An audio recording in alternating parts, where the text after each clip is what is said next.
Yo, what up guys? How's it going? This is going to be a follow-up video to the recent $550 budget PC build I just did. So if you haven't seen that video, I recommend you go check that out first. Okay.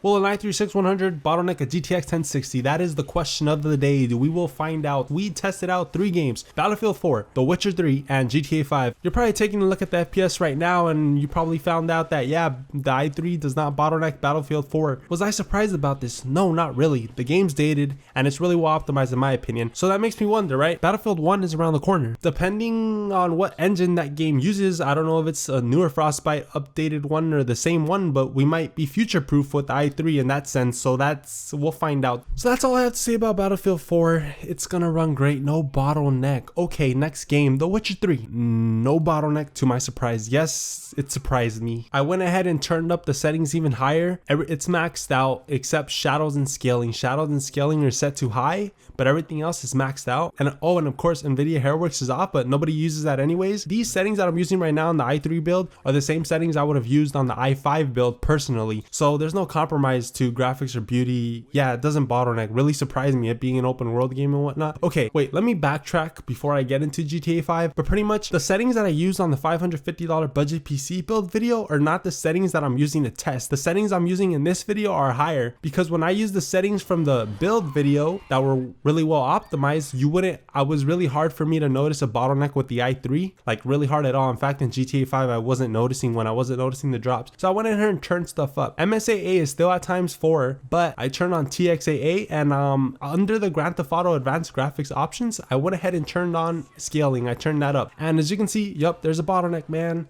There's a bottleneck. Sad face. When you're driving quick down the freeway, right, or with pedestrians riding them over like I'm doing right now, you drop into the low 40s at times. When on the i5, you do drop into the low 40s on the i5 too at times when there's like big explosions, but it's just very rare. Like with the i5, they're less frequent and less of a drop. So yeah, an i5 is definitely puts up a better fight in that sense. And well, come on guys, GTA 5 is a very CPU dependent game, or like, I mean, it really prefers a quad core. That's just GTA 5. But come on, the i3 for the price that I got it for, it still put up a good fight, right? I like the i3 is cool, all right, man. Don't be hating on the i3, man. The i3, just give it a chance, bro. I know it's down there, but like, come on, man. You gotta start somewhere, right? Right? Anyways, okay, so like I said though, this is a follow-up to the $550 budget PC build, and well, recently they released the 3GB GTX 1060 for $200. They have a EVGA model up on Amazon right now for $200, right? So I could have bought the 3GB version, saved $70, and put those $70 towards the purchase of an i5, and then in that sense we would have been future-proof, I guess, because yes, as time goes on, games are going to get more CPU dependent, games are going to want a quad core and whatnot.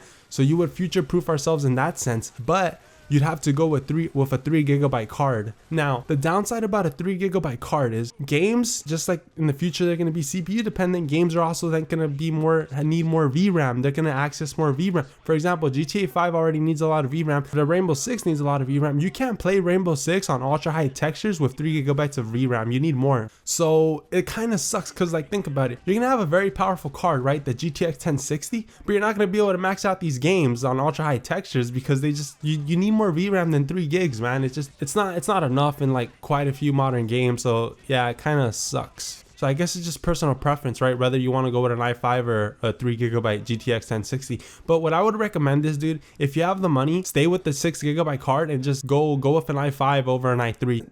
Anyways, dude, the $550 budget PC build I just put out, like, oh my god, dude, it's like it has a lot of views. Holy tits, dude. That's crazy. It blew up. That's awesome, man. It definitely broke a record as far as my channel, my videos for getting that many views in that amount of time. So that's just awesome, dude. I'd love to do another one, but like, and I'm going to do another one. Just right now at the moment, my piggy bank, it's kind of empty, you know, so I kind of gotta fill it with some nickels and dimes.